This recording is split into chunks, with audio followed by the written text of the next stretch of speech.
Vamos já para outra lâmina para a gente observar aí. Se não me engano, a próxima lâmina já é uma área da epiglote, né? Já estamos chegando próximo à laringe. É interessante destacar o seguinte: o que temos na epiglote? A epiglote é uma estrutura cartilaginosa que a gente vai ter aí auxiliando na digestão e na respiração. Essa epiglote ela vai servir basicamente para evitar que nós tenhamos a passagem de alimento para o trato respiratório, né? Então, quando a gente faz a deglutição, essa epiglote ela veda a passagem de alimentos, né, para a laringe, permitindo então que o alimento siga seu trajeto rumo ao esôfago e posteriormente ao estômago. Por isso vai ter uma característica interessante, que a epiglote ela vai ter, dependendo da sua posição, ela vai ter dois tipos de tecidos epiteliais. Então vai ter uma área de transição aqui. Então como que vai funcionar isso? Então essa região anterior à superfície lingual da epiglote, que a gente fala, ela é formada de um epitélio estratificado. Então classificação aqui seria tecido epitelial estratificado, pavimentoso, não queratinizado. Se a gente for olhar aqui, de fato se apresentam aqui várias camadas de células que configuram então esse tecido epitelial estratificado, e também a característica de ser células que têm uma base maior do que a altura. Então a gente classifica ele como um pavimento, né? Um tecido pavimentoso, escamoso. Então, a classificação dessa região do epitélio aqui na epiglote vai ser de tecido epitelial estratificado pavimentoso não queratinizado, tá? Sem a presença de queratina. Por que esse tecido se apresenta dessa forma na epiglote? Porque essa parte da epiglote é a parte que tem contato com o alimento, é por onde o alimento passa, né, sendo desviado aí para a região então, do esôfago. Porém, o outro lado da epiglote, então esse tecido aqui que a gente vê entre os tecidos epiteliais é cartilagem, né? Então é uma estrutura principalmente cartilaginosa.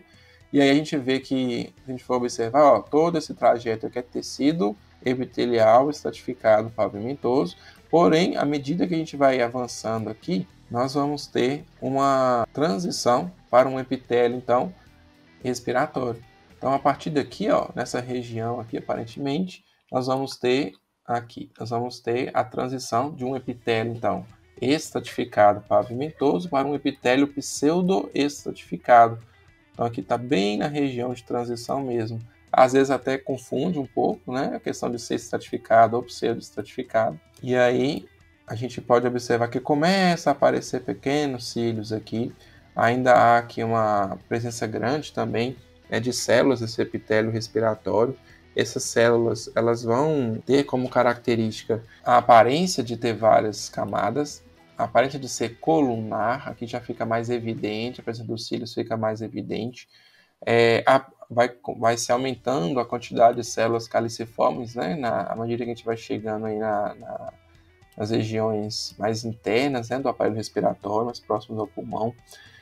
A gente tem ainda como evidências aqui os cílios, né, bem começando a aparecer, um epitélio aqui rico aqui na parte basal do epitélio, né, que são chamadas células basais desse epitélio respiratório.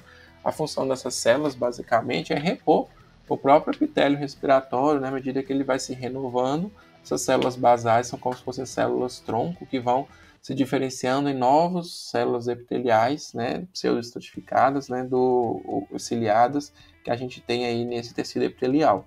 Bom, a gente vai ver em todo o epitélio respiratório também 3 padrões, basicamente, de células. Como eu já disse, a célula epitelial colunar, né, essa cilíndrica, a célula caliciforme, como eu tinha mencionado, e essas células basais. Além dessas células, a gente vai ter células granulares, né, são chamadas assim por apresentarem grânulos. Essas granulações são típicas de células que secretam substâncias e elas vão basicamente servir como um componente do sistema neuroendócrino, né, que se estabelece aí no epitélio respiratório, tentando então promover uma interação do sistema nervoso, sistema endócrino, dependendo do que se apresenta aí como no ar, né, que é inspirado e entra em contato com esse epitélio. Além disso, nós vamos ter também as células em escova, que apresentam microvilosidades, né, que ajudam então no seu contato, né, aumentar a superfície de contato com as substâncias que estão no ar, né.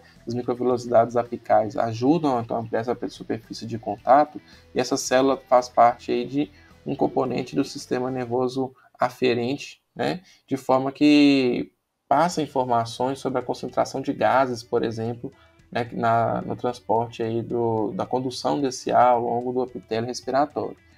Bom, além dessas células, a gente também tem as células M. Muitas vezes vamos ter aí a formação de tecido linfóide associado à mucosa respiratória, especialmente na região dos brônquios, né?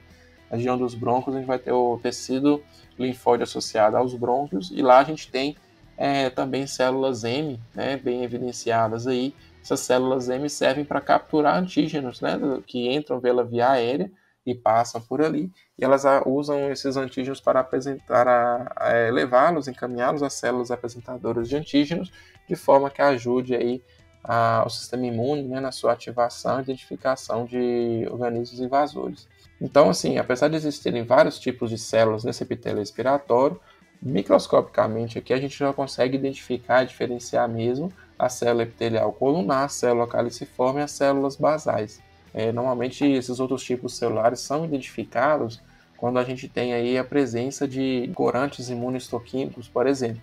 A gente pode ver aqui no meio das células basais, né, algumas células, alguns linfócitos também, mostrando então uma interação forte, né, desse tecido aqui, tá? Aqui são vários linfócitos com o epitélio basal, já que aqui é uma porta de entrada, né, também para micro-organismos. Então, todos os epitélios no seu tecido conjuntivo e na sua lâmina própria, a gente vai encontrar a presença, então, de células de defesa. Bom, então, sobre a epiglote, é interessante só destacar essa variação, né, de um epitélio estratificado, pavimentoso, não queratinizado, e transitando para um epitélio respiratório. Agora vamos ver, então, a laringe, né? Antes de chegar na traqueia, vai ter a laringe. A laringe, então, aqui a gente tem uma parte dela, né, sendo demonstrada para a gente. E ela vai ter aqui, a laringe é um órgão associado aí, basicamente, com a fonação. A laringe, ela tem um órgão que está entre a faringe e a traqueia. É um órgão basicamente cartilaginoso. Essa presença de cartilagem, ela também é importante, porque como há variações de pressão nessa região condutora, então a pressão do ar poderia levar ao colabamento, por exemplo, dessa estrutura. Então a cartilagem, por ser mais resistente, né, apresentar grande quantidade de colágeno, acaba também ajudando aí a preservar a via aérea sempre aberta. A gente tem um epitélio variante aqui também na laringe.